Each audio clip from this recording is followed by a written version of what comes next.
हंत ओ अयम यह अद्रि पर्वत अबला। हे सखियों, हरिदास वर्य भगवान के सेवकों में से सर्वश्रेष्ठ, यत चूंकि राम कृष्ण चरण, कृष्ण तथा बलराम के चरण कमलों के स्पर्श से प्रमोद हर्षित मानम आदर तनोति प्रदान करता है। सह साथ गोगणयो गौवे बछड़े तथा ग्वालबाल के, तयो उन दोनों श्री कृष्ण तथा बलराम को, यत क्योंकि पानीय पेयजल के साथ सुयवस अत्यंत मुलायम घास, कंदर गुफाएं कंदमूलय तथा खाद्य कंदों से। अनुवाद और तात्पर्य श्रील प्रभुपाद के शिष्यों द्वारा समस्त भक्तों में यह गोवर्धन पर्वत सर्वश्रेष्ठ है। हे सखियों, यह पर्वत कृष्ण तथा बलराम के साथ ही साथ उनकी गौओं बछड़ों तथा ग्वाल बालों को सभी प्रकार की आवश्यकताओं, पीने का पानी, अति मुलायम घास, गुफाएं, फल फूल तथा तरकारियों की पूर्ति करता है। इस तरह यह पर्वत भगवान का आदर करता है। कृष्ण तथा बलराम के चरण कमलों का स्पर्श पाकर गोवर्धन पर्वत अत्यंत हर्षित प्रतीत होता है। तात्पर्य: उपर्युक्त अनुवाद श्रील प्रभुपाद कृत्य चैतन्य चरितामृत मध्य लीला से उद्धृत किया गया है। श्रील विश्वनाथ चक्रवर्ती ठाकुर ने गोवर्धन पर्वत के ऐश्वर्य की विवेचना इस प्रकार की है। पानीय गोवर्धन पर्वत के झरनों से प्राप्त सुगंधित शीतल जल का द्योतक है, जिसे कृष्ण तथा बलराम पिया करते थे और जिससे अपने पांव और मुख धोया करते थे। गोवर्धन पर्वत शहद, आम का रस तथा पीलू का रस जैसे अन्य पेय भी प्रदान करता है। सुयवस दूर्वा अर्थात दूब घास को बतलाता है, जिसे अर्घ्य की धार्मिक भेंट दी जाती है। गोवर्धन पर्वत में घास भी होती है जो सुगंधित, मुलायम तथा गौओं की वृद्धि एवं उनमें दूध बढ़ाने के लिए लाभप्रद है। इस तरह यह घास आध्यात्मिक पशुओं को खिलाने काम आती है। कंदर गुफाओं का सूचक है, जहां कृष्ण, बलराम तथा उनके संगी खेलते, बैठते और लेटते थे। ये गुफाएं तब आनंद देती हैं जब या तो बहुत गर्मी हो या सर्दी हो या फिर वर्षा हो रही हो। गोवर्धन पर्वत में खाने के मुलायम कंद, शरीर सजाने के रत्न, बैठने के लिए समतल स्थान तथा चिकने पत्थर, चमकीले जल और अन्य प्राकृतिक वस्तुओं के रूप में दर्पण तथा दीपक प्रदान करता है। ओम ज्ञानतिमिरान्धस्य ज्ञानाञ्जनशलाखया चक्षुरोन्मिलितं येन तस्मै श्री गुरवे नमः। श्रीचैतन्यमनोभीष्टं स्थापितं येन भूतले स्वयं रूपः कदा मह्यं ददाति स्वपदान्तिकम्। वन्देऽहं श्रीगुरोः श्रीयुतापदकमलं श्रीगुरून् वैष्णवांश्च श्रीरूपं साग्रजातां सहगणा रघुनाथान्वितं तं सजीवं साद्वैतं सावधूतं परिजनसहितं कृष्णचैतन्यदेवं श्री राधा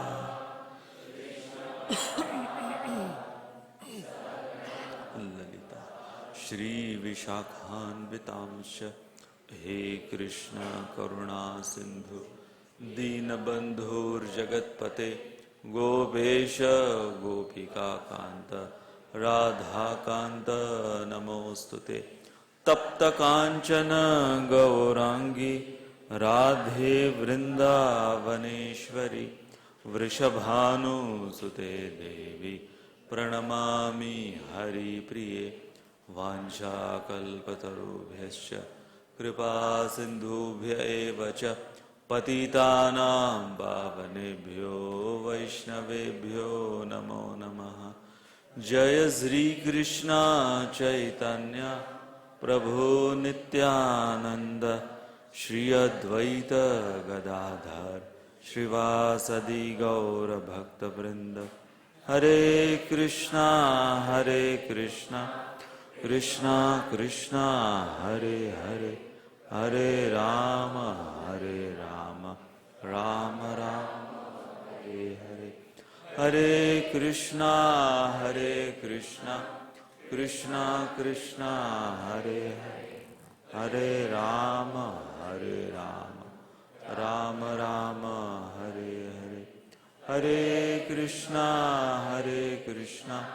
कृष्णा कृष्णा हरे हरे, हरे राम राम राम हरे।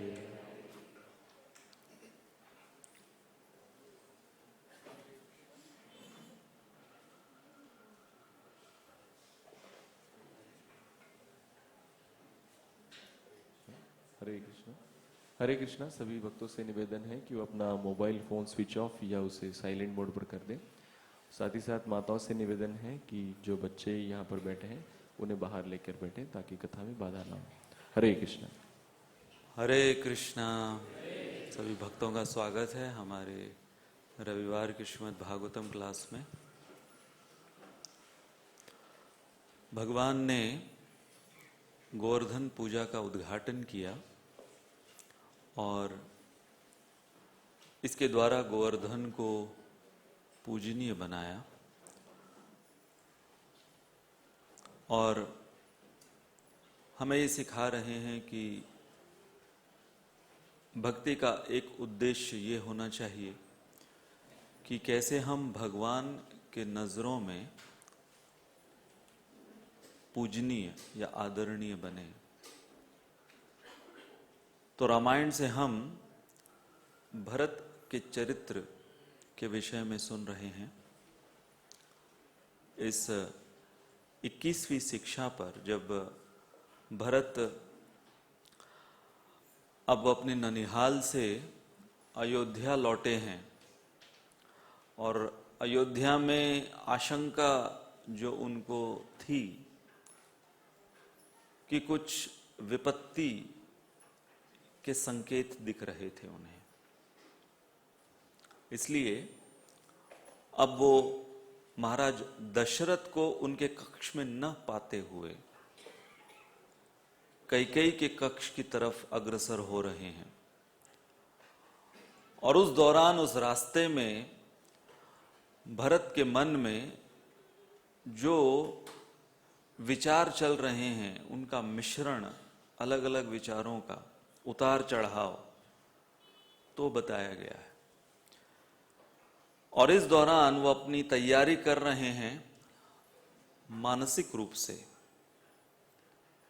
कि ऐसी कौन सी विपत्ति हो सकती है जिसके वजह से पूरी अयोध्या नगरी स्मशान भूमि बन चुकी है। न केवल पूरी अयोध्या नगरी बल्कि मेरे स्वयं के पिता, उनके यहां मौजूद होने के कोई लक्षण दिखाई नहीं दे रहे। तो जो उनके मन की स्थिति है उस पर हम चर्चा कर रहे थे कि उन्होंने अपने मन की तैयारी की किस प्रकार से, striving for the best while preparing for the worst.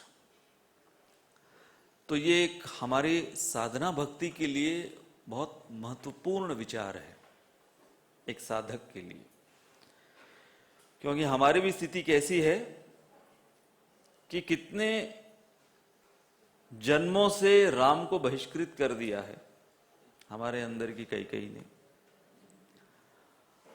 और हमारे अंदर भरत भी हैं जो अब व्याकुल हैं, दुविधा मन स्थिति में हैं कि बेटे तो हैं कैकेयी के परंतु भक्त अनन्य राम के हैं। तो एक कलंकित संबंध भी है उनका, परंतु उनके साथ साथ उनके जो भाव हैं वो अनन्य भाव है। और इस अधेड़ बूंद में जो भरत अपने आप को पाते हैं वो एक साधक की स्थिति है। तो कुछ उदाहरण से सबसे पहले ये सिद्धांत को समझने की कोशिश करेंगे कि जैसे जब कोई हवाई यात्रा करता है तो आपने अगर अनुभव किया है हवाई यात्रा की, एयरप्लेन ट्रैवल में जैसे ही सब लोग एक प्रकार के आनंद में होते हैं कि उड़ेंगे, हाँ, हवा में उड़ेंगे, बादलों के ऊपर जाएंगे और जहां पर भी पहुंचना है ऐसे पहुंच जाएंगे। यहां से दिल्ली 2 घंटे में, नहीं तो 1 दिन लग सकता है। तो वो एक प्रकार की खुशी रहती है, परंतु उसके साथ साथ सबसे पहले इंस्ट्रक्शंस सारे पैसेंजर्स को क्या दिए जाते हैं? वो इंस्ट्रक्शंस क्या है? Prepare for the worst. आपने स्ट्राइव तो कर लिया बेस्ट के लिए, एयर टिकट ले ली, आप बोर्डिंग भी कर लिए हैं, सब कुछ क्लियर है आपका, एयरप्लेन भी हमारा इंटैक्ट है, पायलट्स भी सब ट्रेंड हैं, लाइसेंस्ड हैं, परंतु सबसे पहले इंस्ट्रक्शंस यही दिए जाते हैं कि ये प्लेन यदि क्रैश हुआ, जो कि होते हैं, क्रैश तो क्या गायब भी हो जाते हैं कई बार, पता ही नहीं चलता है कि प्लेन के साथ पैसेंजर सब लोग हैं कहां। तो एयरप्लेन ट्रैवल का एक एग्जाम्पल है। फिर आप देखो कि लोग जैसे किचन में, विशेष रूप से हमारे किचन में हमने फायर एक्सटिंग्विशर रखे हैं। अब देखो, एक तरफ हम आग जला के रखते हैं वहां पे, अगर किचन में आग नहीं जलेगी तो किचन किस काम का है ना? बोलते हैं ना, किचन में चूल्हा जलते रहना चाहिए। अब ये कौन सी आग, ये अलग बात है। जो भोजन पकाने वाली आग है वो जलती रहनी चाहिए। तो एक तरफ हम आग जला रहे हैं और दूसरी तरफ उस आग को बुझाने के लिए साधन रखे हैं, अर्थात आग जलाई है, स्ट्राइविंग फॉर द बेस्ट, परंतु वो आग जहां नहीं लगनी चाहिए यदि लग जाए तो प्रिपेयरिंग फॉर द वर्स्ट। ये इंश्योरेंस पॉलिसी जो इतना बड़ा बिजनेस चल रहा है, क्या है ये? सब लोग अलग अलग प्रकार की इंश्योरेंस निकाल कर रखते हैं ना, medical insurance, life insurance, car की इंश्योरेंस, घर की इंश्योरेंस, ज्वेलरी की इंश्योरेंस, कितने इंश्योरेंस निकाल के रखते हैं। ये सारे इंश्योरेंस क्या है? क्योंकि सबको पता है कि चाहे कितना भी मैं अपने आप को स्वस्थ रखूं, बीमार तो एक दिन होने वाला हूं। चाहे मैं कितना भी अपने आप को जिलाऊं, ये जीवन को आगे बढ़ाने की कोशिश करूं, एक न एक दिन खत्म होने वाला है ये जीवन। और फाइनली ये जो पूरा कॉन्सेप्ट है striving for the best, preparing for the worst, ये हमको डिफेंस में सिखाया गया था। एक सैनिक को, एक योद्धा को सिखाया जाता है कि वो जिंदगी भर जो ट्रेनिंग लेता है, वो क्या ट्रेनिंग ले रहा है कि भाई जीतना है, युद्ध जीतना है, लेकिन उसके साथ साथ उसको ये भी बताया जाता है और ये भी उसे पता है कि शहीद भी हो सकते हैं, और इतने होते हैं। तो हमने भगवान श्री कृष्ण का उदाहरण लिया था महाभारत से कि भगवान श्री कृष्ण ने इस सिद्धांत को कैसे हमारे सामने प्रस्तुत किया। शांति दूत बनकर गए, परंतु उसके साथ साथ पीछे पांडवों को कहा युद्ध की तैयारी शुरू कर दो। परंतु इसमें 2 एक्सट्रीम हैं। यदि कोई केवल अपने जीवन में बेस्ट बेस्ट बेस्ट की अपेक्षा रखता है, तो वो कौन से क्लब को ज्वाइन करता है? Unrealistic expectations. और यदि कोई केवल मायूसी का जीवन जी रहा है कि मेरे जीवन में बुरा से बुरा ही हुआ है और बुरा से बुरा ही होगा, इसके अलावा मेरा जीवन कुछ है ही नहीं, कोरा कागज ही रह गया, तो पेसिमिस्टिक फियर्स वो है। तो ये हमने कुछ लिस्ट इसके निकाले थे अनरियलिस्टिक एक्सपेक्टेशंस के, इस पर हमने काफी चर्चा कर चुके हैं। फिर इसके पश्चात पेसिमिस्टिक फियर्स, कि जब हम साधना भक्ति में अपयश देखते हैं, हमारे हियरिंग चैंटिंग में, सेवा संग इत्यादि में, तो फिर ये सारे जो भय हैं, ये भय की वजह से हमारी जो साधना भक्ति की यात्रा है उसमें अवरोध हमको दिखते हैं। तो गोपियों ने रासलीला में ये सिद्धांत प्रस्थापित किया। जब भगवान ने बांसुरी बजाई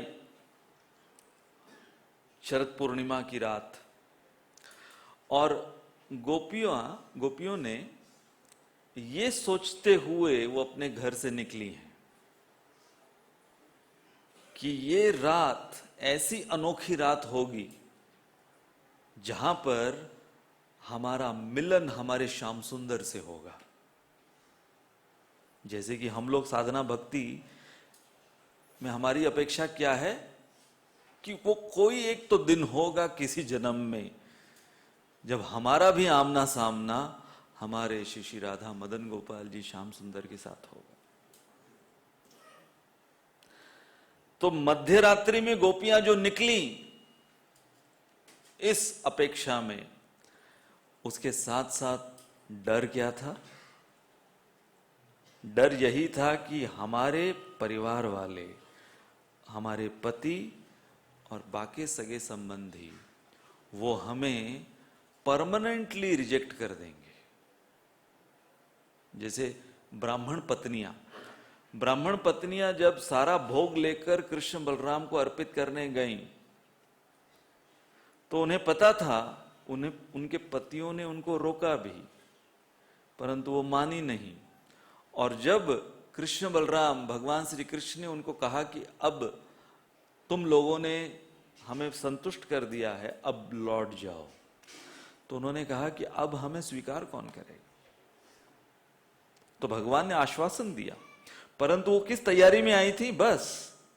और ऐसा नहीं था कि वो घर से अपना सब सामान अटैची पैक कर कर निकली थी कि अभी तो हमारे पति तो वापस हमको स्वीकार नहीं करने वाले, तो कम से कम जितना हो सके हमारा सामान लेकर निकले। केवल भगवान श्री कृष्ण की प्रसन्नता के लिए जो भोग, बस वही लेकर गई थी कि बस आगे हे बांसुरी वाले हमारी डोर तेरे हाथ, प्रिपेयरिंग फॉर द वर्स्ट। तो इसमें हमने ये एक विषय लिया था हमारे पिछले सिटिंग में कि एक तरफ है हमारी साधना, और उस साधना को पूरा करने के लिए जो साधन हमारे पास हैं या जो साधन हम इकट्ठा करते हैं, तो प्रश्न कई बार ये आता है कि दोनों में महत्वपूर्ण क्या है?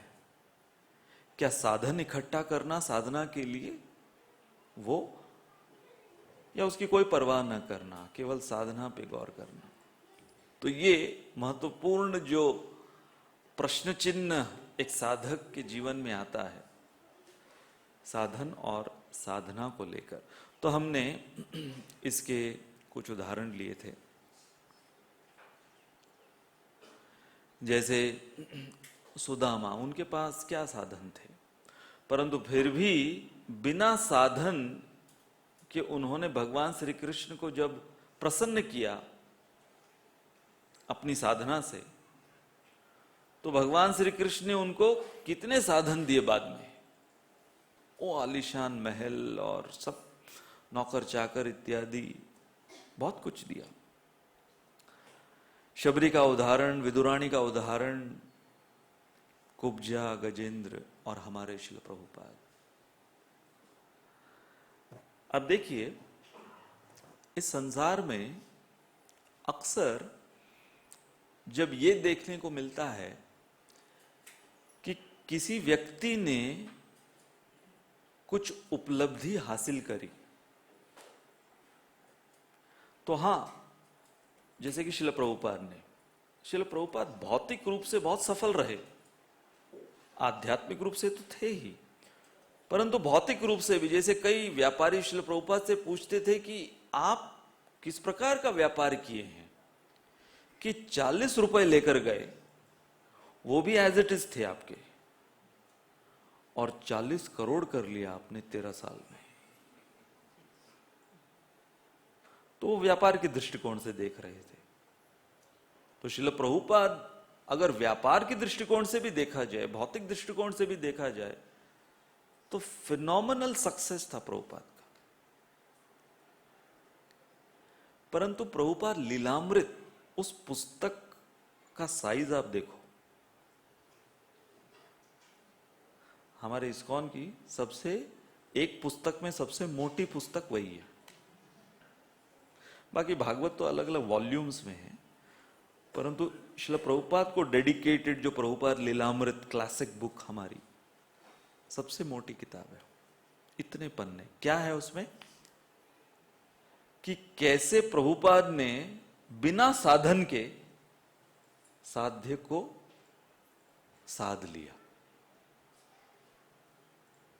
यही तो प्रभुपाद का ग्लोरी, बिना साधन के। तो ये जो एक प्रिंसिपल है कि बिना साधन के जब कोई सफल बनता है,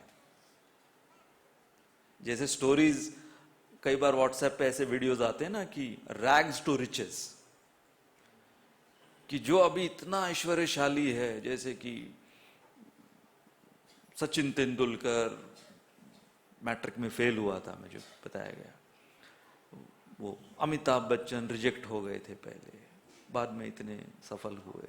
ऐसे कितने सारे उदाहरण आते हैं कि जो रिजेक्ट हो गए थे। रैग्स टू रिचेस की स्टोरी। जैसे हमारे गीता कोर्स में मैं एक एग्जाम्पल दिया करता था, एक हमिंग बर्ड नाम का पक्षी है, और ये पक्षी इतना चुस्त पक्षी है ये,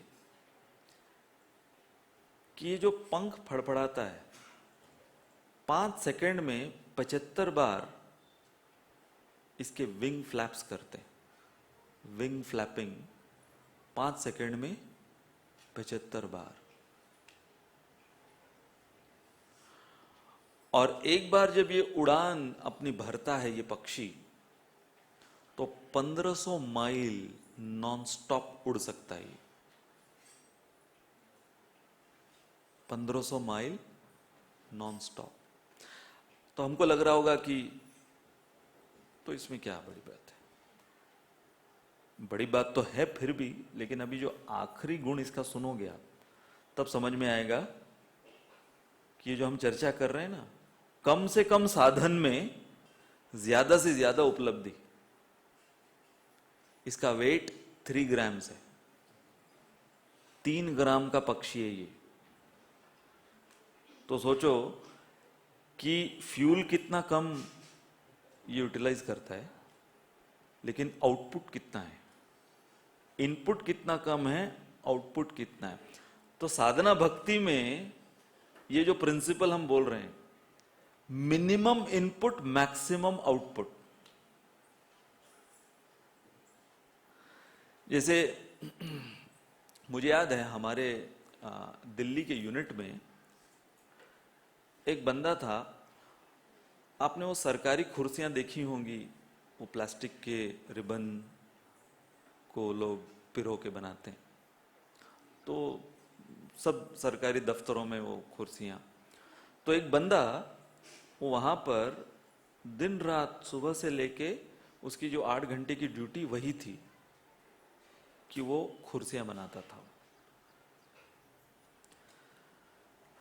तो जब हम वो कुर्सियां इस्तेमाल करते थे तो हमको कुछ इसमें ऐसी कलाकारी नहीं दिखती है। तो बहुत से बड़े बड़े कलाकार, ऐसी कलाकारी नहीं दिखती थी। परंतु जब भी नई कुर्सी आती थी तो मैं जब देखता था कि एकदम सिमेट्री में उसके जो स्क्वायर्स या सर्कल्स बने हुए हैं, कलाकारी है उसके अंदर।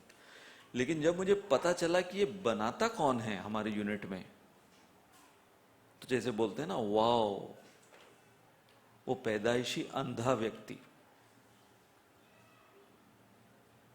उसने कभी सूरज की एक किरण नहीं देखी, अंधा व्यक्ति। तो मैं जाके देखा कि वो सही में कैसे बनाता है ये। हम जो दृष्टि वाले हैं, हमको भी जब तक उसको ट्रेनिंग नहीं मिलेगी, कोई उसको बचपन से ऐसे नहीं बना पाएगा। तो जब पता चला कि देखो इसके साधन कितने कम हैं परंतु आउटपुट कितना दे रहा है। बहुत साल पहले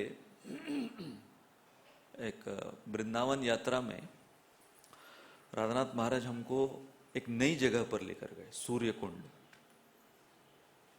पहली दफा सब लोग सूर्य कुंड गए थे। तो बहुत स्पेशल जगह है सूर्य कुंड, एक छोटा सा गांव है वहां पर। तो हमने सोचा, कुछ ब्रह्मचारीज हमने सोचा कि हमने वृंदावन में साधु मधुकरी करते हैं बहुत सुना है, चलो थोड़ा एक्सपीरियंस करते हैं कि ये मधुकरी, क्योंकि इस्कॉन के जो साधु हैं रॉयल मधुकरी होती है उनकी। परंतु एक्चुअल जो ऐसे धामों में साधु जो हैं मधुकरी कैसे करते हैं कि कोई पता नहीं कि कौन से घर में क्या मिलेगा। हम लोग तो पहले होस्ट पूछ लेते, प्रभु जी मेनू बताइए, तो एक हफ्ते पहले मेनू देते थे। तो हमने सोचा कि जो एक्चुअल ओरिजिनल मधुकरी है वो करते हैं। तो मैं गया एक घर में, दोपहर के 2:30 पौने 3 बजे थे। तो मैं गया तो एक झोपड़ा सा था वो बस। तो मैं इसलिए वो घर चुना कि वो घर भी ऐसा होना चाहिए कि जहां पर एक्चुअली लगे कि हर चीज अनसर्टन है। तो झोपड़ा सा था। तो जो महिला जैसे मुझे द्वार पर देखा, तो जैसे कि वहां की प्रथा है वृंदावन धाम की, तो उन्होंने एक साधु समझकर मुझे अंदर बुलाया। तो सबसे पहले तो वो इम्प्रेसिव लगा कि अंदर बुलाया है, अनजान हूं, क्या पता कि साधु है कि नहीं, केवल कपड़े धारण किए वो होगा। परंतु इनवाइट किया और वो समझ गई, ये 2:30 पौने 3 बजे ये साधु के वेश में जो व्यक्ति आया है तो ये मधुकरी के लिए आया। तो उन्होंने बिठाया मुझे और वहां पर ही बस, और कुछ कमरे उमरे नहीं थे, बस वहां पर जो झोपड़े का एक खुला हुआ भाग, वहां पर चूल्हा था।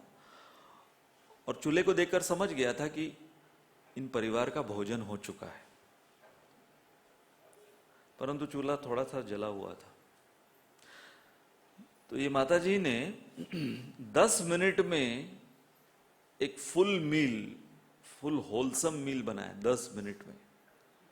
और मैं एग्जैजरेट नहीं कर रहा हूं। वो चूल्हा तो जला हुआ था, उसके अंदर उसने बैंगन 2 डाले थे बड़े वाले, और वो बैंगन भूंज रहे थे। उसको भूंजने में कुछ 5-7 मिनट लगा, तब तक आटा गूंदा, ऊपर तवा, आटा गूंदा, और वो ब्रज रोटी, मोटी वाली ब्रज रोटी बनाई वो तवे के ऊपर। तब तक ये बैंगन पूरा भूंज गया था। उसका छिलका निकाला, उसको अपने हाथों से मसल के उसमें नमक मिर्च मसाले डालकर, तब तक रोटी पक गई। कोई थाली नहीं, कुछ नहीं, रोटी के ऊपर वो जो बैंगन का उन्होंने बनाया था भरता जैसा, और उसके साथ मट्ठा। 10 मिनट में। कम से कम साधन, कई बार हमने देखा है बहुत सोफिस्टिकेटेड किचन होते हैं जिसके अंदर सारे उपकरण होते हैं, हाँ? सारे ब्लेंडर, मिक्सी, माइक्रोवेव ओवन और कुकिंग रेंज और मसाले डब्बे वब्बे सब भरे हुए हैं, सब एज इट इज रहते हैं। वेस्ट में मैंने देखा कि वहां पे किचन ऐसे आलीशान दिखते हैं किचन, तो और सब अप्लायंसेस, सारे जो लेटेस्ट अप्लायंसेस हैं वो किचन के अंदर होते हैं। तो मुझे समझ में आया कि ये किचन यूज कितना होता है। कैसे समझ में आया? अब जैसा किचन का ओटा होता है उसको देख के समझ में आता है ना कि किचन यूज कितना होता है। तो जो किचन का ओटा, उसको साफ करने के लिए वो लोग टिश्यू पेपर रखे हुए थे। टिश्यू पेपर पता है ना, जो हम लोग कई बार प्लेट के साथ थोड़ा सा दे देते हैं, हाँ? तो टिश्यू पेपर से अगर किचन का ओटा उनका साफ हो रहा है तो समझ में आ जाना चाहिए कि किचन कितना यूज होता है। तो ये उदाहरण मैं क्यों दे रहा हूं, ये मधुकरी का जो मेरा अनुभव, कि कम से कम साधन में इस माताजी ने एक फुल मील भरपेट जिसको मिल सके वो दे दिया। तो इसलिए ये जो सिद्धांत है बहुत महत्वपूर्ण है। ये एक कॉन्सेप्ट है, साधक के लिए ये कॉन्सेप्ट है कि कैसे आप साधन का इस्तेमाल साधना के लिए करो और उसका बैलेंस बनाकर रखो। अक्सर होता क्या है कि हम साधना करते हैं साधन को इकट्ठा करने के लिए, बल्कि साधन होने चाहिए हमारी साधना को बढ़ाने के लिए। तो आज एक स्पेशल उदाहरण मैं लेना चाहूंगा श्रीमद् भागवत के और महाभारत से, भीष्म पितामह का।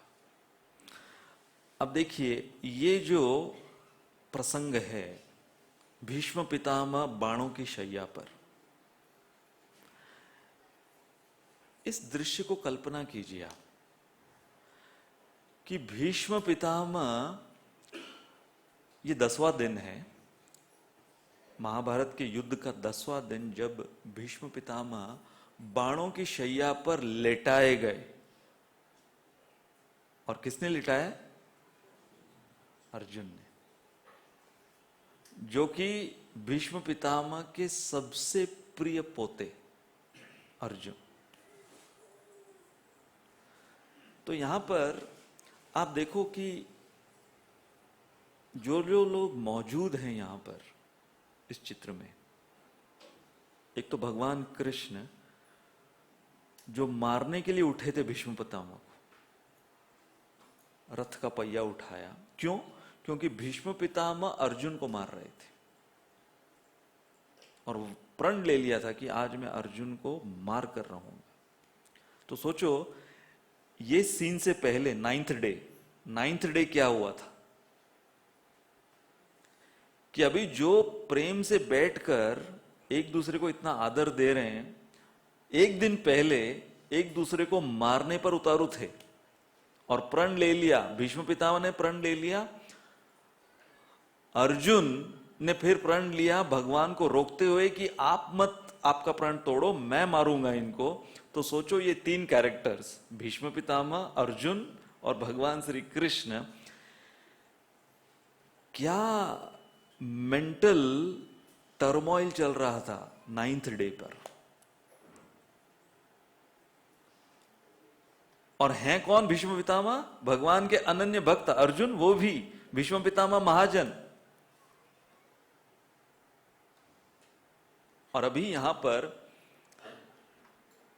आमना सामना जब हो रहा है तो यहां पर भीष्म पितामह वो धन्यवाद दे रहे हैं भगवान को, भगवान धन्यवाद दे रहे हैं भीष्म पितामह को। मैच्योरिटी देखो इनकी। कई बार हम लोग जब भक्तों के साथ संग में कुछ अनबन हो जाती है, तो हमारी अनबन उस समय पता चलता है कि हमारे मैच्योरिटी लेवल कितनी है। यहां पे मैच्योरिटी लेवल देखो कि जान लेने पे उतारू सभी। और अभी सीन क्या है कि भगवान युधिष्ठिर महाराज को ले गए हैं कि यदि युधिष्ठिर तुम्हें कोई सांत्वना दे सकते हैं तो वो केवल भीष्म है। और भीष्म एक दृष्टिकोण से तो भगवान भीष्म के हत्यारे हुए ना, दोनों, अर्जुन भी और भगवान भी हत्यारे हुए। तो कल्पना करो, हम यदि अपने आप को भीष्म पितामह के जगह पर रखें कि हमारे हत्यारे, अरे हमको जो कोई उल्टा सीधा बोल देता है हम उससे कोसों दूर रहते हैं, परंतु कल्पना करो कि हमको कोई मारने के लिए हमारा हत्यारा, और वो भी हमारे अंतिम क्षण में हमारे सामने आके बैठ गया, हमारा हत्यारा। तो इस फोटो को उस दृष्टिकोण से देखो आप। परंतु भीष्म पितामह स्तुतियों में कह रहे हैं कि ये मेरे पूरे जीवन भर के ब्रह्मचर्य और साधना भक्ति का फल मुझे मिल रहा है। अगर इस भाषा में हम कहें तो भीष्म पितामह कह रहे हैं कि मेरा हत्यारा मेरे सामने, उनके सामने मैं मेरा शरीर त्यागूंगा। ये उनके लिए उनका परफेक्शन, भीष्म पितामह का, to die in front of his own killer, ये उनका परफेक्शन है। तो यहां पर क्योंकि जन्माष्टमी आ रही है, तो जन्माष्टमी के उपलक्ष्य में हमको किस कॉन्शियसनेस में जन्माष्टमी को मनाना चाहिए? देखिए, यह संसार जो है हमें किस दृष्टिकोण से देखता है? Outside in. जो हमारा एक्सटर्नल्स है, बाह्य क्या है हमारा, उस पर हमको जज करता है कि हाँ भाई ये इंजीनियर है, ये एमबीए है, ये पढ़ा लिखा है, ये पैसे वाला है, ये सुंदर है, ये ऐश्वर्यशाली है। Externally the world looks outside in, Krishna looks inside out. क्यों? क्यों भगवान? क्योंकि बाह्य दृष्टिकोण से भीष्म पितामह तो शत्रु पक्ष से लड़ रहे थे,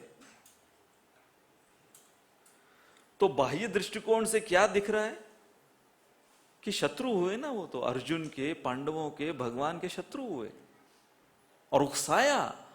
भीष्म पितामह ने भगवान को उकसाया, उठाओ अपना प्रण छोड़ो, मैं देखना चाहता हूं कि कौन जीतता है। मैं देखना चाहता हूं ये भक्तवत्सलता, भक्त रक्षिता आपकी जो है वो किस हद तक है। उकसाया। परंतु भगवान क्या देख रहे हैं? Inside out. वही देखते हैं भगवान कि हां हमारा पंडाल बहुत बड़ा होगा, लोग आके देखेंगे पंडाल इतना बड़ा है, स्टॉल इतने लगे हुए हैं, दर्शन इतने अच्छे हैं, तो ये सब जो बाहर की पब्लिक आएगी उनको सब दिखेगा। और जिनका जन्मदिन है वो क्या देखेंगे? वो ये नहीं देखेंगे कि पंडाल कितना बड़ा है, वो ये नहीं देखेंगे कि जन्माष्टमी का कलेक्शन कितना किया इन लोगों ने। वो क्या देखेंगे? ये सारे जो सेवक हैं इनके अंदर का जो कारखाना है वो कितना बराबर सही चल रहा है। Inside out. क्योंकि ये सब पंडाल वंडाल से क्या हम उनको इंप्रेस कर रहे हैं? हाँ? ये 2-3 लाख के पंडाल से क्या मदन गोपाल जी इंप्रेस होंगे?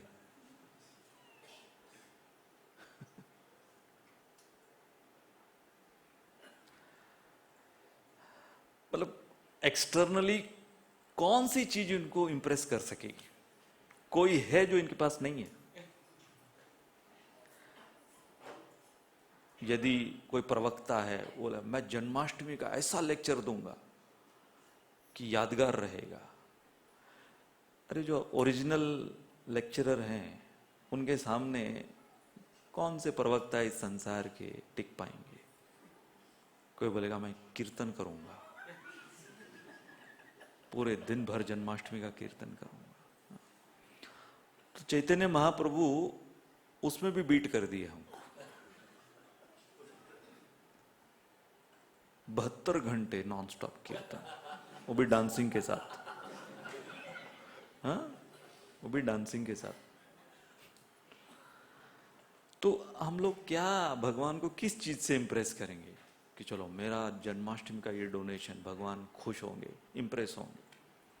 अरे जो सहस्त्र लक्ष्मियों के पति हैं वो क्या हमारे रसीद बुक के डोनेशन से इंप्रेस होने वाले हैं? मतलब कुछ उदाहरण अगर आपको दूं कि जैसे मान लो कि अगर भगवान तो बहुत दूर की बात है, मान लो मिस्टर अंबानी, कोई मिस्टर अंबानी को इनवाइट कर रहा है कि मिस्टर मुकेश अंबानी आप आइए, मैंने 2 BHK खरीदा नासिक में, आपको दिखाना है। मुझे क्या दिखाना है? 2 BHK फ्लैट दिखाना है, आइए। तो मतलब ठीक है, अगर वो कुछ रिश्ता रखते हैं तो आ जाएंगे, लेकिन क्या वो इंप्रेस होंगे 2 BHK फ्लैट देख के? क्या फ्लैट लिया है? तो हमारी भी स्थिति वैसी है। वो है वहां पे ओरिजिनल अंबानी के भी बाप, और हमारा जो एक्सटर्नल्स है ना वो 2 BHK जैसा है।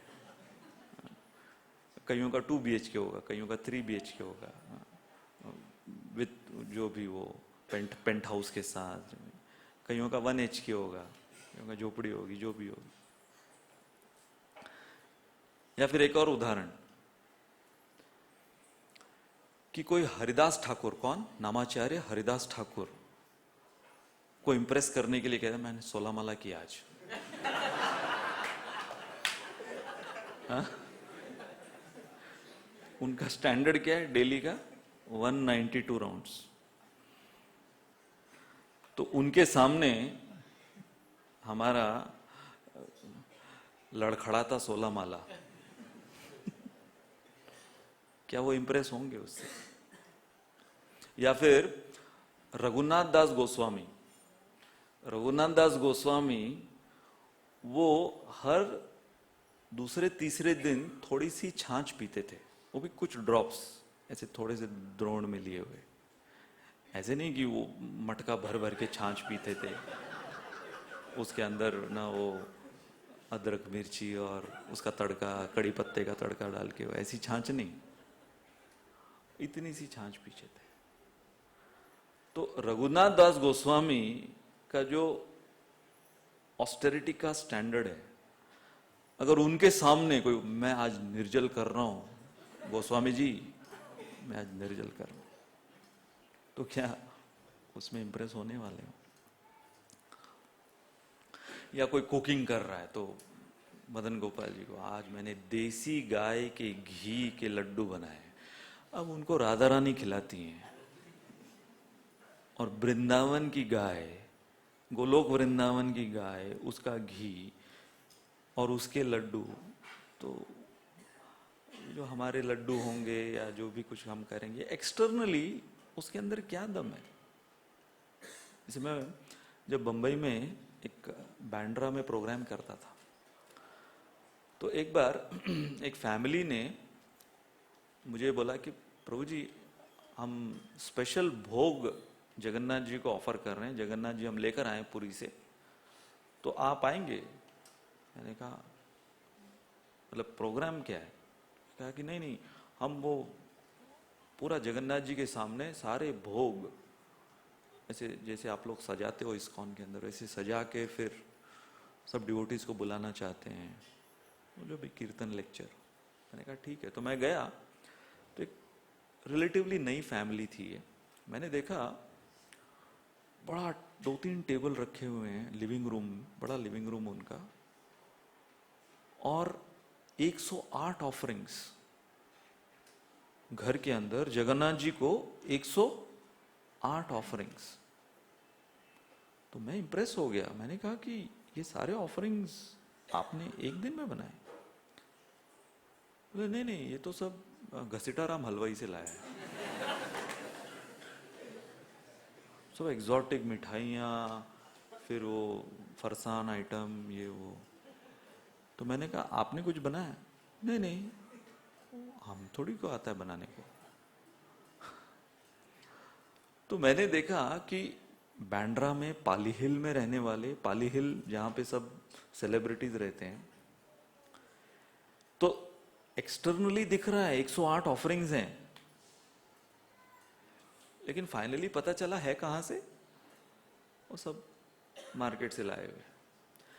ये मैं क्यों बता रहा हूं? क्योंकि उसके एक हफ्ते बाद हमारे राधा गोपीनाथ मंदिर के एक डिवोटी जो कि लालबाग में रहते,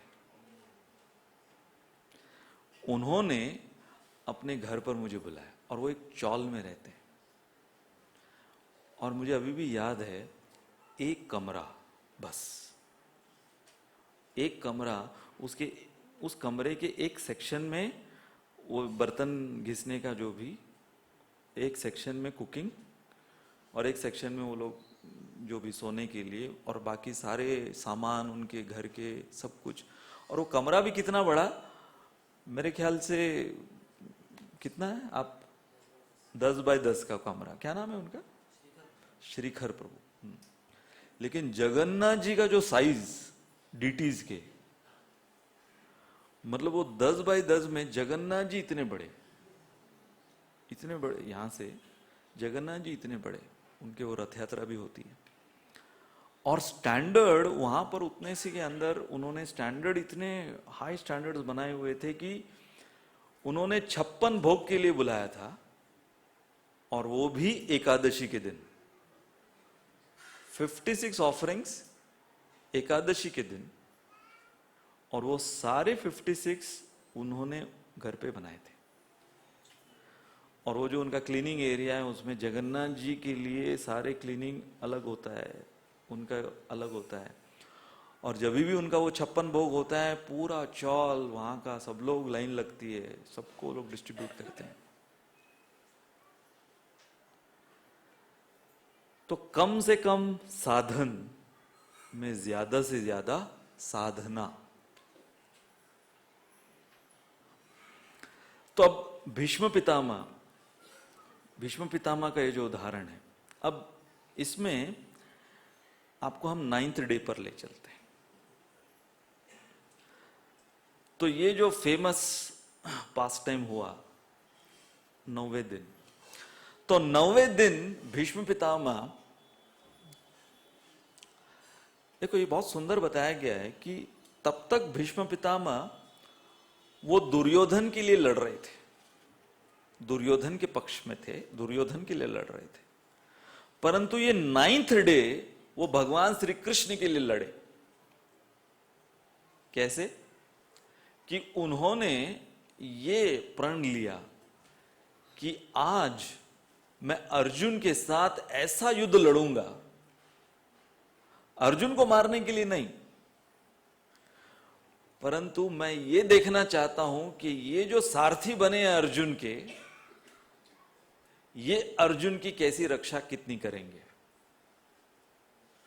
और क्योंकि भीष्म पितामह वीर रस में, तो वीर रस में होने के कारण उनको भगवान श्री कृष्ण का वो रौद्र रूप देखना था।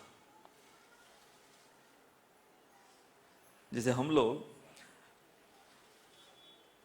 श्याम सुंदर कृष्ण को मुस्कुराते हुए देखते हैं तो हमको बहुत अच्छा लगता है कि हाँ, आज भी मुस्कुरा रहे हैं वो, कल भी मुस्कुरा रहे थे, मैं कल आऊंगा तभी भी वो मुस्कुराएंगे। परंतु वो श्याम सुंदर यदि हमारे लिए रौद्र रूप धारण कर लें तो वो हम कितना झेल पाएंगे। तो भीष्म पितामह उन्होंने भगवान श्री कृष्ण को पहले भी मुस्कुराते हुए बहुत उनके आदान प्रदान हुए हैं, परंतु अपनी स्तुतियों में भीष्म पितामह वो किसकी सबसे ज्यादा वो सराहना करते हैं, गुणगान करते हैं कि ये जो रूप मैंने आपका देखा, कैसा रूप था वो। अच्छा, इससे पहले जब भीष्म पितामह वो घमासान युद्ध प्रारंभ किया अर्जुन के साथ, तो अर्जुन भीष्म पितामह को अब अपने सामने पहली दफा देख रहे हैं। वो भीष्म पितामह के साथ 1-to-1 युद्ध चालू हुआ है, तो अर्जुन तो अपने बचपन में चले गए। वो तो क्या देख रहे हैं कि इनके साथ अर्जुन सोचने लगे कि बचपन में जब मैं खेल कर आता था तो मैं भीष्म पितामह के गोद में उनकी दाढ़ी से खेलते हुए उनको पुकारता था तात श्री।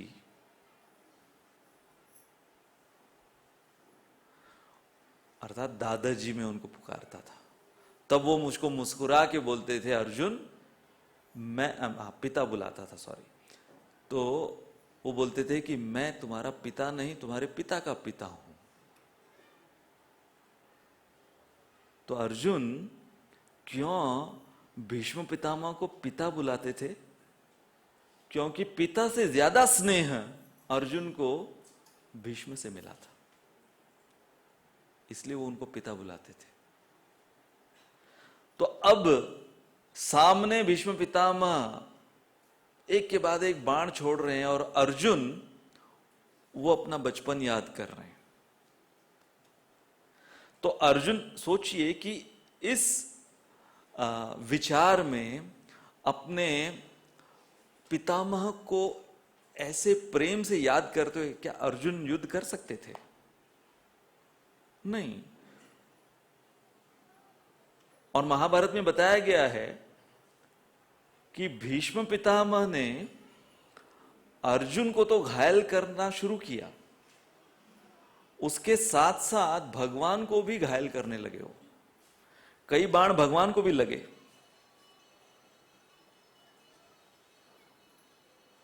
और जब भगवान ने देखा कि भीष्म पितामह अपने पूरे ताव में, पूरी तीव्रता में वो अर्जुन को घायल कर रहे हैं, तब भगवान से रहा नहीं गया। उन्होंने लगाम छोड़ी रथ की और अर्जुन को समझ में ही नहीं आया कि भगवान गायब कहां हुए। भगवान ने, जैसे कि सारथी की ड्यूटी होती है कि यदि वो जब रथ से उतरता है तो रथी को बोलकर आगाह कर कर उतरे। अर्जुन तो अपने पितामह के ध्यान में थे, बचपन के प्रसंगों को याद कर रहे थे। यहां पर भगवान रथ से उतर गए और उनका चेहरा क्रोध से लाल हो गया था। और भगवान को केवल एक ही व्यक्ति दिख रहा था सामने, भीष्म पितामह। और ऐसे क्रोध भरे चेहरे से कुछ सूझ नहीं रहा तो भगवान ने एक टूटे हुए रथ का पहिया उठाया। ये जो दृश्य आप देख रहे हैं, तो प्रश्न ये है कि भगवान ने सुदर्शन को आह्वान क्यों नहीं दिया? जो फेमस भगवान का सुदर्शन चक्र है, जिससे भगवान असुरों का वध करते हैं, जब भी भगवान को किसी का वध करना होता है तो सुदर्शन को बुलाते हैं ना।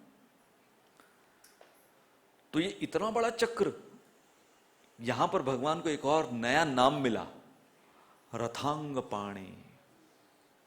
रथ के अंग को जिन्होंने अपने हाथ में धारण किया, उनको ये नया नाम मिला, रथांग पाणी। तो क्यों सुदर्शन को आह्वान नहीं किया उन्होंने? क्योंकि भगवान इतने क्रोध में और इतने व्याकुल हो गए थे अर्जुन को बचाने के लिए कि पूर्ण पुरुषोत्तम भगवान भूल गए कि सुदर्शन भी उनका एक अस्त्र है। भूल गए भगवान, इतने व्याकुल थे अर्जुन की सुरक्षा करने के लिए और भीष्म पितामह को खत्म करने के लिए। यह है वो दृश्य। और उस रथ के चक्के को, पहिए को अपने हाथ में लिए हुए भीष्म पितामह की ओर दौड़ रहे हैं। अच्छा, इसमें एक और गौर करने लायक बात है कि भगवान दौड़ने लगे, उस चक्के को फेंका नहीं उन्होंने, उसको लेके दौड़ रहे हैं। अच्छा, जब दो धनुर्धर युद्ध करते हैं और वो भी भीष्म और अर्जुन, तो डिस्टेंस बहुत होता है, तब जाकर जो स्पीड है बाणों की वो समझ में आती है। तो बहुत डिस्टेंस था अर्जुन के रथ में और भीष्म पितामह के रथ में, डिस्टेंस बहुत था। तो सोचो, उस डिस्टेंस को क्रॉस करने के लिए भगवान इस रथ के पहियों को लेकर दौड़ने लगे। तो कोई प्रश्न पूछ सकता है कि फेंक भी सकते थे ना वहां से, क्या भगवान के अंदर उतनी शक्ति नहीं है? तो भगवान ने उसी व्याकुलता में सोचा कि कहीं मिस ना हो जाए, इसलिए मैं भीष्म के एकदम पास जाकर मारूंगा उसे। जैसे अगर कोई बंदूक, निशाना ठीक नहीं है उसका, दूर से तो पास जा जाके करता है ना।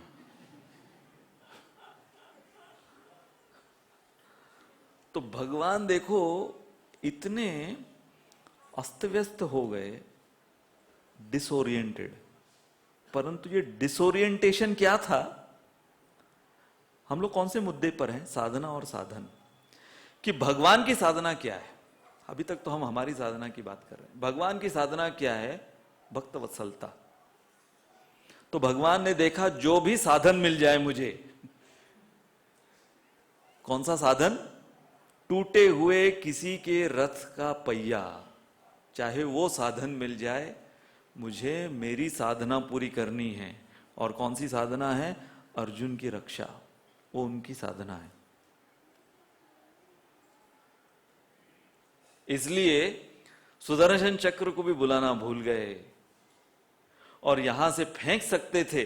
जैसे कि जब शिशुपाल को उन्होंने मारा तो वहीं से छोड़ा सुदर्शन चक्र, वो एकदम शिशुपाल के पास नहीं गए कि अच्छी से कट जाए उसका गला, वहीं से एम बहुत अच्छा था उनका।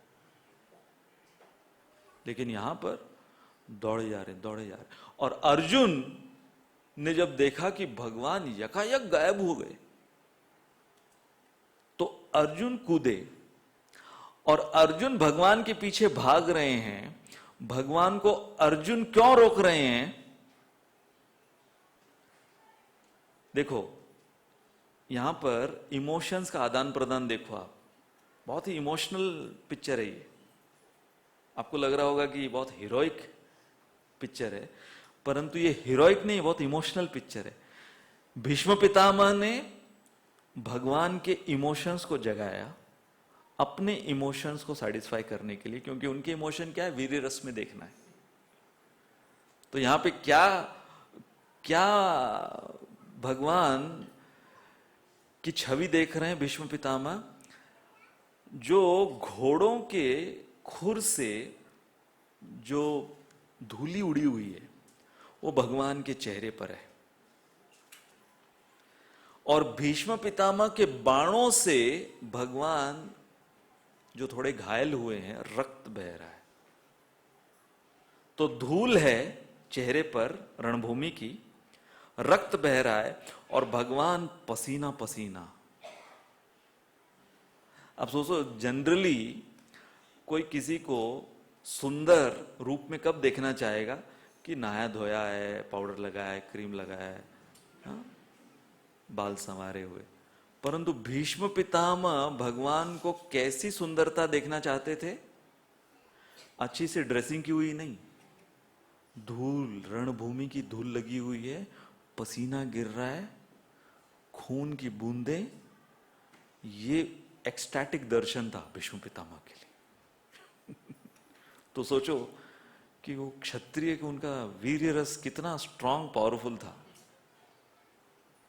कि वो भीष्म पितामह, ये हम अंदाजा लगा रहे हैं कि भीष्म पितामह अगर हमारे जन्माष्टमी के ड्रेसिंग को देखते अच्छी से, सब लोग सब कुछ इतना इलेबरेट ड्रेसिंग किया, तो उनको इतना एक्सटेसी नहीं आता था। बोले अरे थोड़ा धूल लगाओ रणभूमि की, थोड़ा पसीना लाओ मदन गोपाल के ऊपर, कुछ रक्त की बूंदें यहाँ वहां छिड़काओ, तब जाकर एक्सटेसी आएगी। तो ये भीष्म पितामह की एक्सटेसी थी।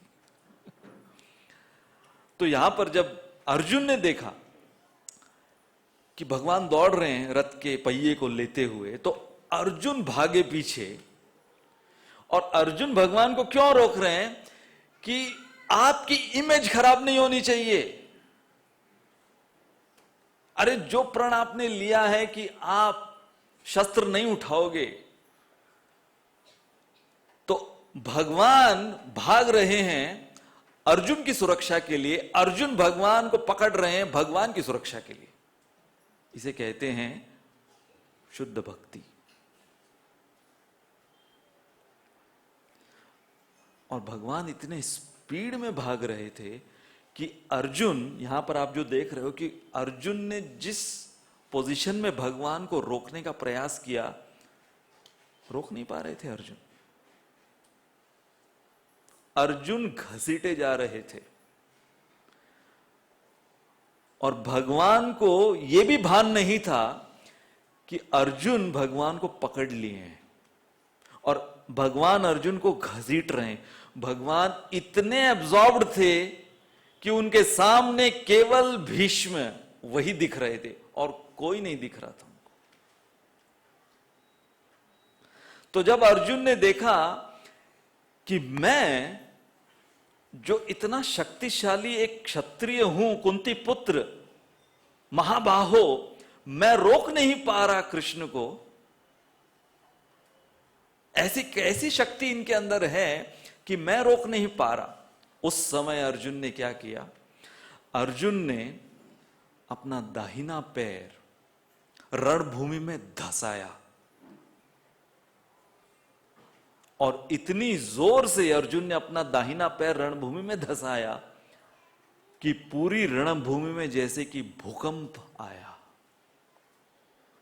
जहां जहां युद्ध हो रहा था, पूरी कुरुक्षेत्र की रणभूमि में जहां जहां युद्ध हो रहा था, सभी रुक गए। उन्हें लगा भूकंप आया है। और वो था क्या?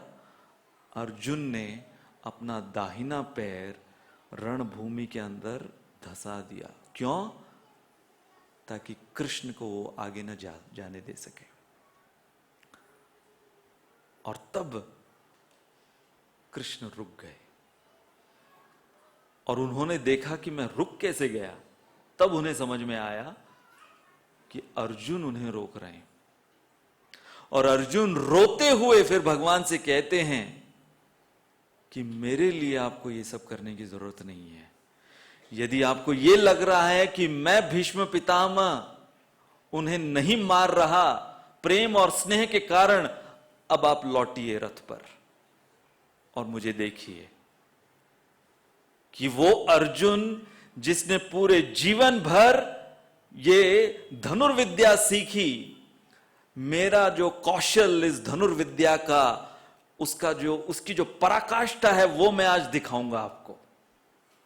मतलब जो मेरा टैलेंट है युद्ध लड़ने का, वो पूरा टैलेंट मैं भीष्म पितामह के ऊपर उतारूंगा आज। और भीष्म पितामह इस दृश्य को देख रहे हैं, आप देख रहे हो, भीष्म पितामह ने सब अपने हथियार छोड़ दिए और वो भगवान श्री कृष्ण का स्वागत कर रहे हैं।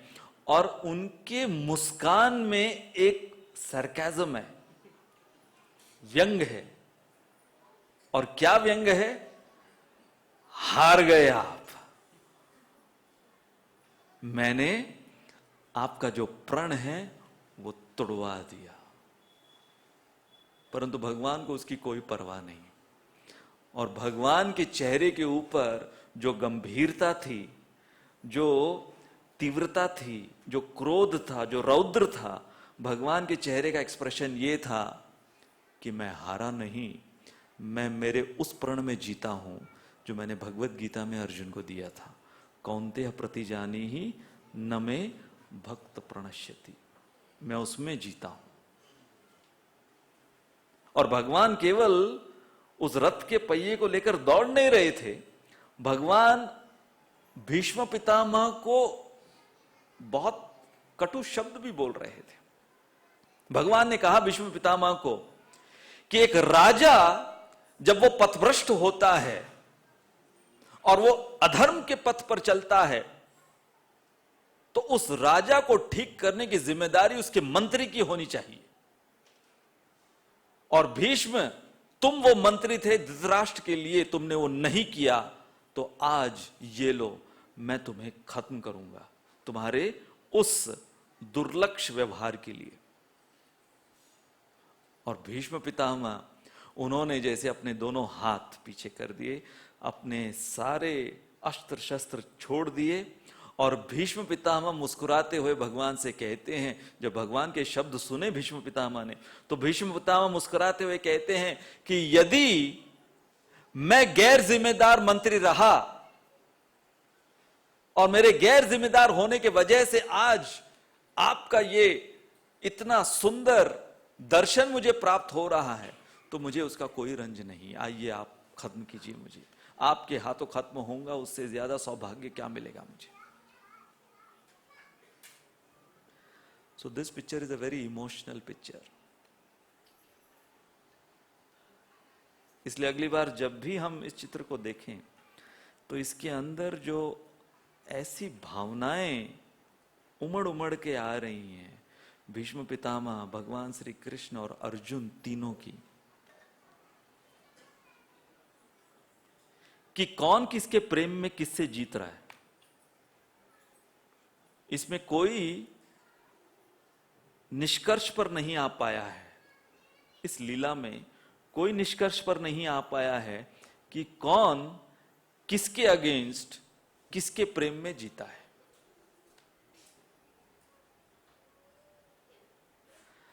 तो ये जब भगवान श्री कृष्ण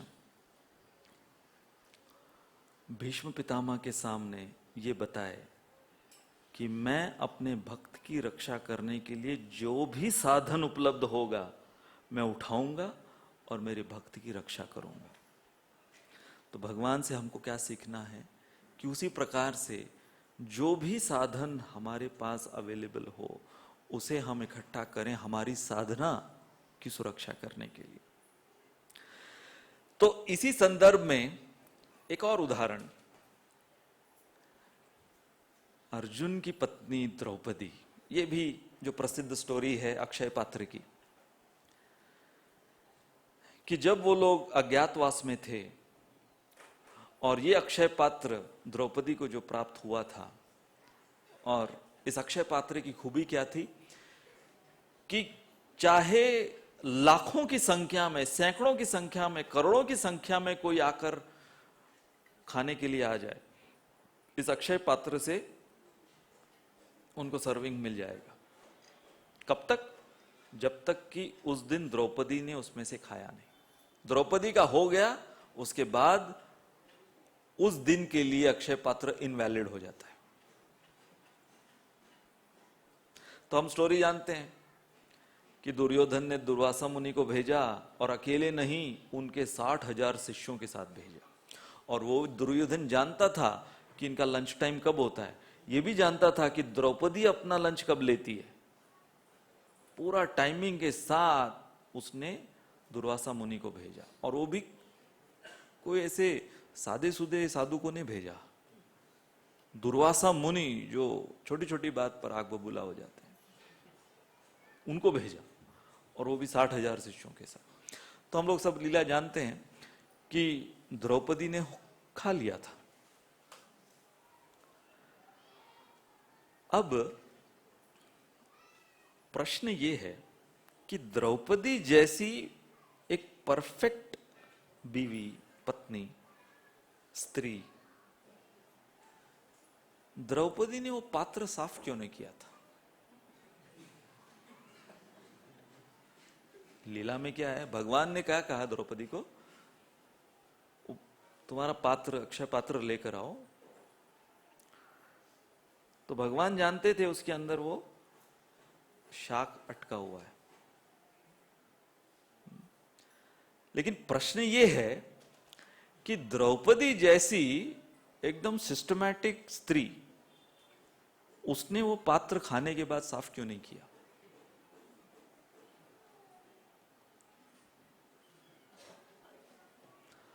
कल्पना करो अगर द्रौपदी वो पूरा अच्छी से मांझ के रख देती तो क्या होता? ये लीला होती? नहीं होती ना। भगवान को कुछ और करना पड़ता दुर्वासा मुनि के साथ। लेकिन ये इस पूरी लीला का पंचलाइन क्या है? पंचलाइन यही है कि द्रौपदी ने पात्र साफ नहीं किया था। वही तो पूरे पास्ट टाइम का टर्निंग पॉइंट है। मतलब भगवान जानते थे, इसलिए तो भगवान ने कहा कि वो पात्र लेकर आओ। नहीं तो और कोई अगर बोल होता, द्रौपदी अच्छी से मांझ के रख दिए और फिर कोई डुप्लीकेट पौंड्रक जैसा होता, पात्र लेकर आओ, तो उसका तो फ्लॉप शो होता ना। धोया हुआ पात्र आ गया, और पौंड्रक अगर खा भी लेता तो कुछ नहीं होता था, डकार भी नहीं आती थी किसी को। तो क्यों द्रौपदी ने वो पात्र साफ नहीं किया? ये है सबसे बड़ा प्रश्न इस लीला का। $1 मिलियन क्वेश्चन बोलते हैं ना जिसको। क्योंकि भगवान एक बहुत इंटरेस्टिंग सिद्धांत सिखाना चाहते थे। द्रौपदी की गलती कि द्रौपदी ने वो पात्र साफ नहीं किया, Krishna uses our mistakes to uplift us. कि द्रौपदी की गलती से द्रौपदी को बचाया। ये सबसे इंपॉर्टेंट लेसन है इस लीला का। जन्माष्टमी के लिए ये जानना बहुत जरूरी है, क्योंकि हमने कितने पात्र बिना मांजे रखे हुए हैं। ये सबसे बड़ा पात्र, कितने सदियों से, कितनी योनियों में ये हृदय का जो पात्र है ये बिना मांजे रखा हुआ है। और कोशिश भी कर रहे हैं, अभी इस्कॉन से जुड़ने के बाद मांजने की कोशिश भी कर रहे हैं, परंतु कई बार करते क्या है कि वो और गंदा दिखता है, क्योंकि जो मांजने का साधन गलत कर रहे हैं हम लोग, तो और गंदा हो रहा है। परंतु अगर हम सिंसियर हैं तो जैसे भगवान ने द्रौपदी की उस तथाकथित गलती से द्रौपदी को बचाया और पांडवों को बचाया। जैसे मुचकुंद महाराज ने अपना सब कुछ दिया, देवताओं की सहायता करी, युद्ध उनके लिए लड़ा, जीते, असुरों का वध किया, सब कुछ किया। जब फाइनली वरदान, उनको बोला कि वरदान मांगो, तो उन्होंने क्या वरदान मांगा? सोना है मुझे, नींद चाहिए मुझे। तो एक दृष्टिकोण से देखा जाए तो मुचकुंद महाराज ने क्या वरदान मांगा है? सोने का वरदान, नींद। परंतु भगवान ने मुचकुंद महाराज की ये एपरेंट गलती को भी सेवा में इस्तेमाल किया और अपना साक्षात दर्शन, पर्सनल एसोसिएशन, 1-to-1, मतलब जो बोलते ना कि मंगलारती दर्शन हुआ है। मुचकुंद महाराज को उठते सो दर्शन हुआ ना भगवान का। हम लोग तो मंगलारती के पहले बाथरूम में जाके नहाना पड़ता है, फिर बाद में अच्छे कपड़े पहन के तिलक लगा के फिर मंगल आरती के लिए। यहाँ पे मुचकुंद महाराज कोई मंजन नहीं किया, कुछ नहाए धोए नहीं, सीधा उठते ही, पहले तो उठते ही कत्लेआम। ऐसा कोई आपने किसी को देखा है मंगल आरती जाने से पहले किसी का कत्ल करके आया है? और भगवान की कृपा मिल रही मंगल आरती में उसको। तो यहां पे मुचकुंद महाराज सबसे पहले उठते ही कत्ल किया और उसके बाद में भगवान का डायरेक्ट दर्शन मिल रहा है।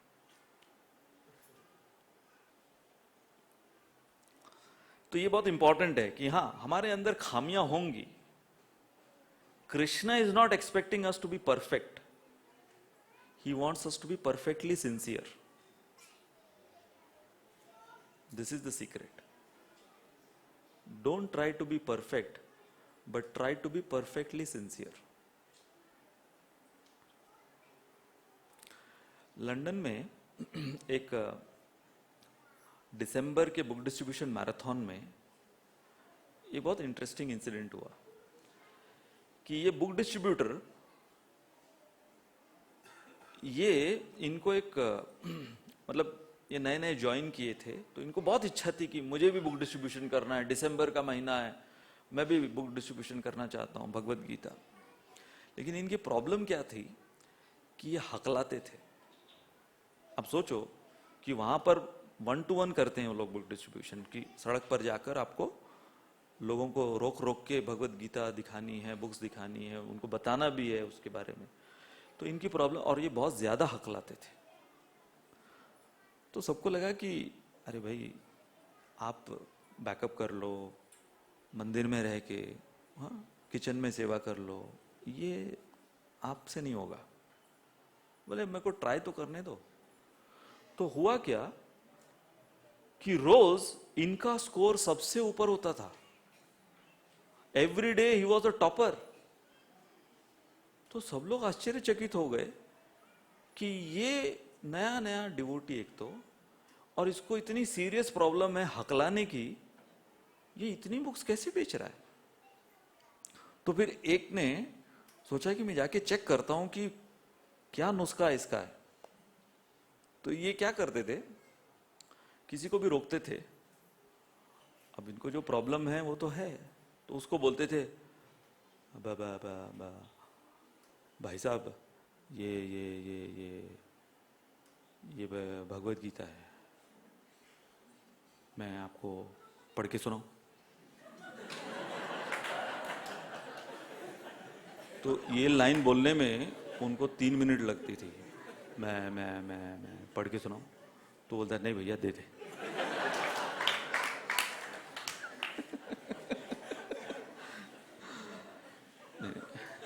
उससे जल्दी मैं पढ़ लूंगा पूरा, दे। तो सोचो कि ये डिवोटी की एक जो इसके अवगुण बोल सकते हैं या खामी बोल सकते हैं, but how that turn into a blessing. Top book distributor बन गए। जैसे वो मैं एक बार इंसिडेंट सुना रहा था ना कि एक बुक डिस्ट्रीब्यूशन पार्टी, वो लोग अमेरिका में वैन पार्क किए, सब ब्रह्मचारी थे और बुक डिस्ट्रीब्यूशन कर रहे हैं 1 to 1 ऑलमोस्ट 3-4 घंटे। फिर जब वापस आए वैन गायब, उनकी वैन गायब। तो ये लोग 3-4 ब्रह्मचारी थे, अब क्या करें, वैन गायब। तो उसमें से एक ब्रह्मचारी ने कहा नहीं आप लोग रुको, मैं देख कर आता हूं। वो गए, 15-20 मिनट में वैन लेकर आ गए। तो ये लोग पूछे भाई तुम्हें पता था क्या, कैसे तुम लेकर आए, कहां से लेकर आए। बोले नहीं मैं उसी गैंग का मेंबर था। ब्रह्मचारी बनने से पहले मुझे पता है ये लोग कौन है और ये लोग चोरी करके कहां ले जाते हैं वैन को, तो मैं उसी का मेंबर था। तो कृष्ण की सेवा में अलग अलग तरीके से पूतना भगवान ने उसको भी यूज किया ना। कैसे यूज किया भगवान ने कि पूतना जब उसने अपना विकराल शरीर लिया, तो भगवान तब तक उसको नहीं खत्म किए जब तक पूतना चिल्लाते हुए वो बाहर गई नंद भवन से। नंद भवन, क्योंकि भगवान नंद भवन को खराब नहीं करना चाहते थे। बोले इधर सब खून खराबा नहीं चाहिए मुझे, यहाँ पे सब मेरा पास टाइम होने वाला आगे भी। तो उसको सब इंटैक्ट रखा, वृंदावन को भी इंटैक्ट रखा। पूतना को कहां गिराया, वृंदावन और मथुरा के बॉर्डर पे, जहां पे कंस के उपवन थे ना, उधर जाके गिर। तो सारा कंस का उपवन वो विध्वंस करवाया। तो पॉइंट क्या है कि भगवान हमारे एपरेंट खामियों को भी उनकी सेवा में इस्तेमाल करते हैं। इसलिए जन्माष्टमी जो अभी आ रही है, तो जन्माष्टमी भगवान अवतरित होते हैं यदा यदा ही धर्मस्य, भगवान जो कहते हैं भगवत गीता में 4 चीजें करने के लिए हमारे साथ, to remind, to redeem, to reclaim and to reunite. तो यहां पर हमें याद दिलाने के लिए कि वास्तविक घर कौन सा है, उसको कहते हैं याददाश्त वापस आना। तो धीरे धीरे हमको याद आने लगता है कि हाँ, हम एक्चुअली भगवान श्री कृष्ण के नित्य दास हैं। जीवेरे स्वरूप होय कृष्णेर नित्य दास। और फिर वहां से मुक्ति हमारी प्रारंभ होती है। और फिर जिसको कहते हैं भगवान हमको रिक्लेम करते हैं। हम हैं उनके ही, लेकिन अभी भगवान से अलग हो चुके हैं। तो रिक्लेम करना, घर वापसी। और फाइनली फिर भगवान श्री कृष्ण से उनका मिलन। तो वसुदेव जी, हर समय मुझे जन्माष्टमी के उत्सव में मुझे जो बहुत प्रेरणा मिलती है वो वसुदेव देवकी से मिलती है। तो ये जो सिद्धांत है, striving for the best, preparing for the worst. आप वसुदेव में जी देखो कि कंस देवकी और वसुदेव का रथ हाँक रहा है, शादी का दिन है, और आकाशवाणी हुई। आकाशवाणी में सबसे पहले शब्द क्या थे? हे मूर्ख। अच्छा, आपको पता है कि पूरी जो शादी की वो डोली चल रही थी, इतने सारे लोग, और सब लोग देख रहे हैं कि कंस रथ हाँक रहा है। उसने सारथी को अलग कर दिया, तू नहीं मैं हाँकूंगा आज, मेरी बहना का रथ। तो बहुत बड़ा सीन था वो। और जब हे मूर्ख, आकाशवाणी ने क्या कहा? हे मूर्ख, तो केवल कंस पीछे मुड़ा।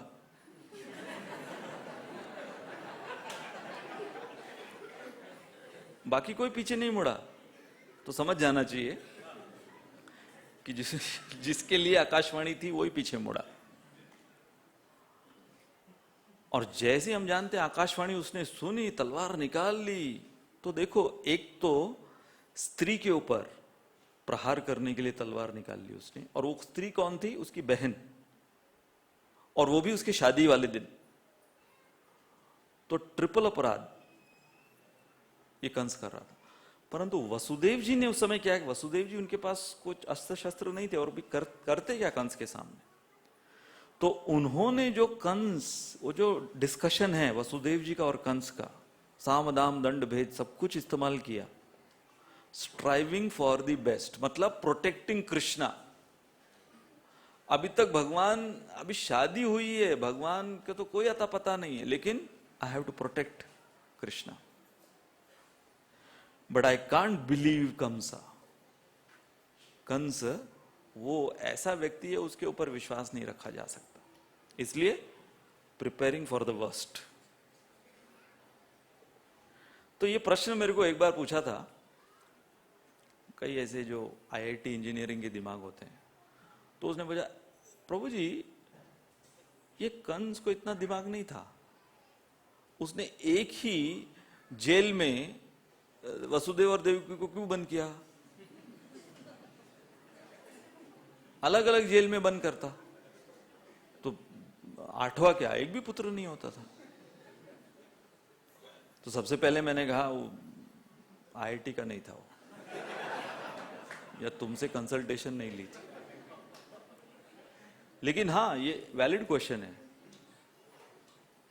कंस को ये विचार आया था कि अलग अलग जेल में इनको बंद करें ना, विचार आया था कंस को, लेकिन कंस ने नहीं किया। क्यों? क्योंकि कंस का अहंकार इतना शक्तिशाली था। जब किसी का अहंकार इतना होता है ना, तो बुद्धि काम नहीं करती फिर। तो कंस का अहंकार इतना था कि ये देवताओं ने आकाशवाणी मुझे सुनाई है, उन्होंने मुझे मूर्ख कहा है, उन्होंने मुझे चेतावनी दी है कि मेरे बहन का 8वां पुत्र मुझे मारेगा, मैं पुत्र को जन्म लेने दूंगा, मैं चाहता हूं कि वो जन्म ले और मैं इन देवताओं को दिखाऊंगा कि कौन किसको मारता है। ये उसका अहंकार था।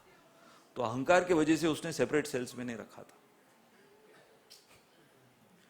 तो स्थिति होती क्या, हमारी भी ऐसी स्थिति होती कि हमारे अंदर की देवकी अब भगवान को जन्म देने वाली है, लेकिन हमारे अंदर का जो अहंकार है उसे जब पता चलता है कि ये कृष्ण जन्माष्टमी के दिन मेरा सब कुछ छीनने वाला है, तब फिर वो तलवार निकालता है। तो हमारे अंदर वसुदेव जी होने चाहिए, वसुदेव जी, जो कि हमारे अब नन्हे से कृष्ण को उनकी रक्षा करें। इसलिए जन्माष्टमी ये क्या है, एक तरफ है देवकी वसुदेव जिन्होंने भगवान की सेवा की सैक्रिफाइस के द्वारा, और एक तरफ है नंद और Yashoda, they served Krishna by engaging with him. तो हमारे लिए ये दोनों महत्वपूर्ण हैं, परंतु ज्यादा देवकी और वसुदेव कि हां वो बलिदान किसके लिए, मिशन के लिए, कि हम मिशन के लिए, वसुदेव और देवकी उन्होंने भगवान के मिशन के लिए, उनके अवतार के मिशन के लिए वो बलिदान दिया। तो हम चैतन्य महाप्रभु के मिशन के लिए क्या बलिदान कर रहे हैं, ये जन्माष्टमी पे प्रश्न हमारा होना चाहिए। और फिर उसके साथ साथ नंद और यशोदा वो बाद का चैप्टर है कि उन्होंने कैसे भगवान को प्रसन्नता दी, वो जो मधुर लीलाएं उन्होंने की। इसलिए ये जो श्लोक है प्रसिद्ध, जिसके अंदर वसुदेव और देवकी इनका गुणगान हुआ है, तो मेरे पीछे दोहराइए। वसुदैव सुतं देवं कंस चाणूरमर्दनं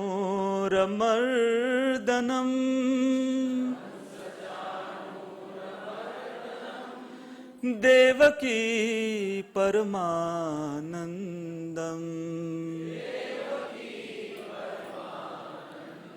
कृष्णं वंदे जगद्गुरुम्।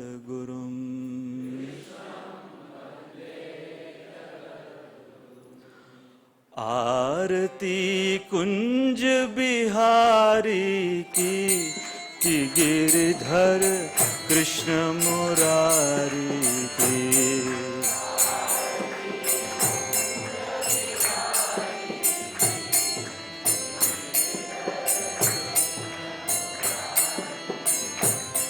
आरती कुंज बिहारी की श्री गिरिधर कृष्ण मुरारी की।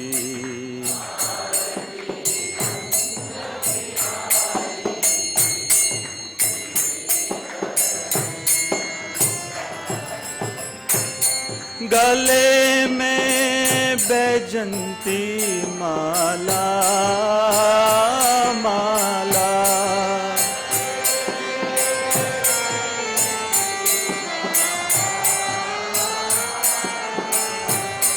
बजावे मुरली मधुर बाला बाला।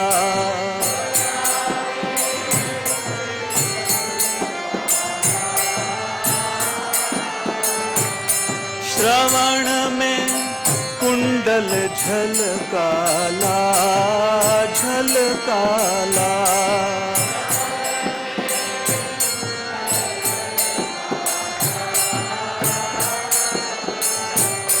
नंद के आनंद नंद लाला नंद लाला।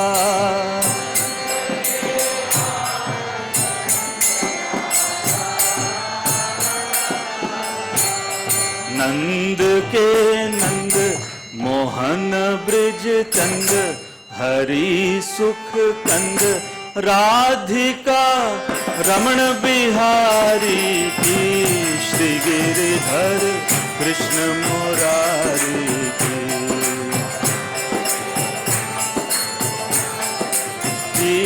श्री गिरिधर कृष्ण मुरारी की। आरती कुंज बिहारी की, श्री गिरिधर कृष्ण मुरारी की। बोलिए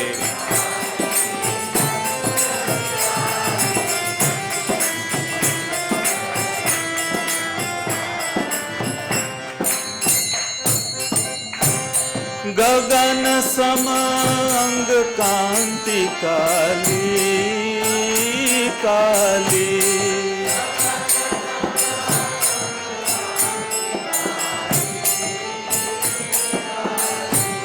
राधिका चमक रही आली आली,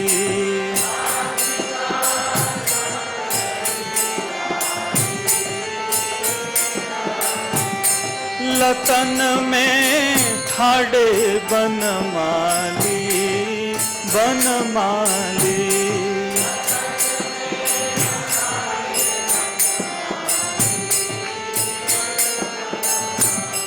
भ्रमरसी अलक कस्तूरी तिलक, चंद्र सी झलक ललित छवि श्यामा प्यारी की, श्री गिरिधर कृष्ण मुरारी की।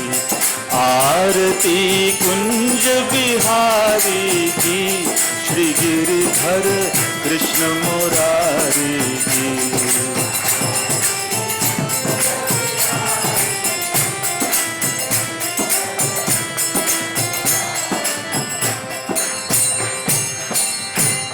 कनकमय मोर मुकुट बिलसै बिलसै,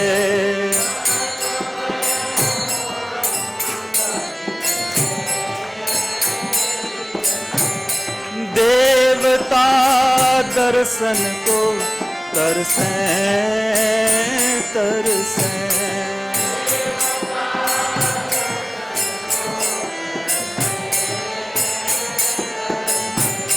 गगन सो सुमन राशि बरसै बरसै,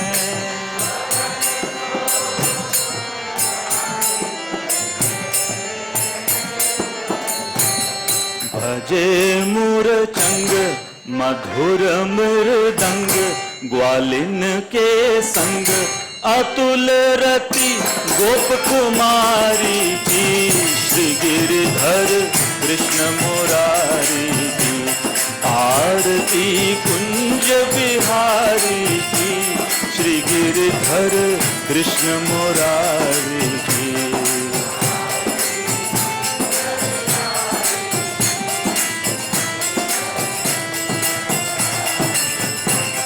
आरती कुंज बिहारी की, श्री गिरिधर कृष्ण मुरारी की।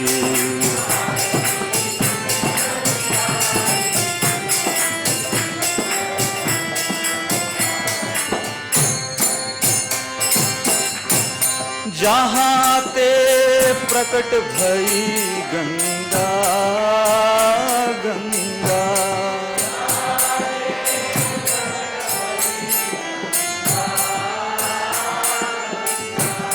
कलुष कली हारिणी श्री गंगा श्री गंगा,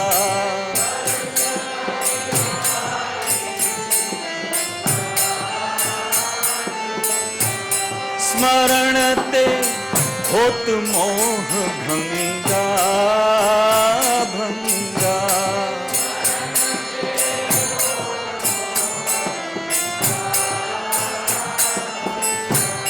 बसी शिव शीश जटा के बीच, हरे अघ कीच चरण छवि श्री बनवारी की, श्री गिरिधर कृष्ण मुरारी की।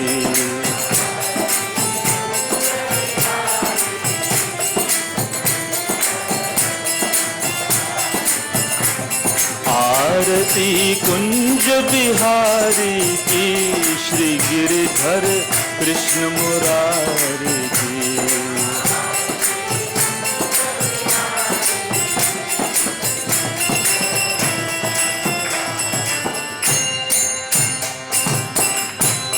चमकती उज्ज्वल तट रेणु रेणु,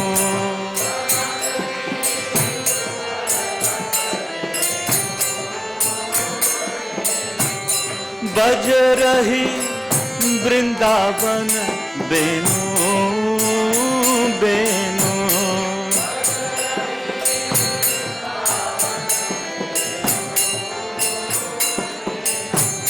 चाहूं दिसी गोपी ग्वाल धेनु धेनु।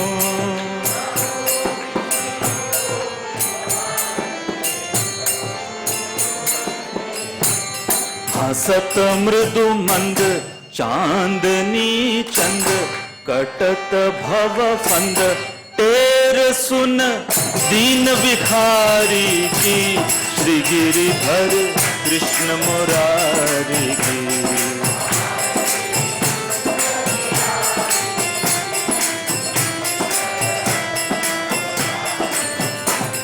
आरती कुंज बिहारी की, श्री गिरिधर कृष्ण मुरारी की।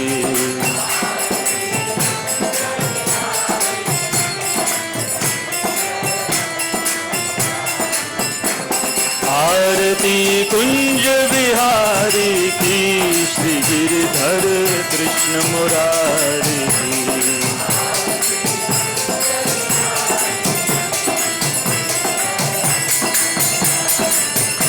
श्री गिरिधर कृष्ण मुरारी की। श्री गिरिधर कृष्ण मुरारी की। जायो राधा मदन गोपाल, राधा मदन गोपाल राधे।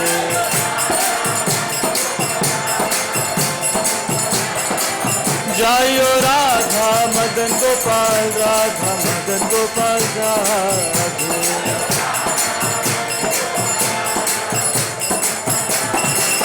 जयो राधे जयो राधे जयो राधे, जयो श्री राधे।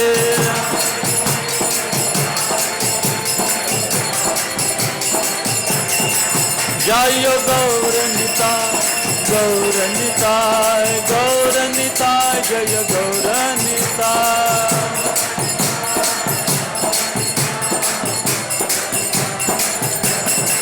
प्रभुपाद प्रभुपाद प्रभुपाद, जय जय प्रभुपाद।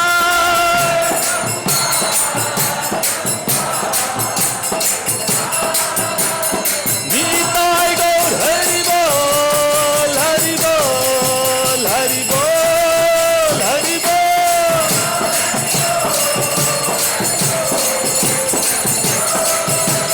गीताय गौर हरि बोल हरि बोल हरि बोल हरि बोल।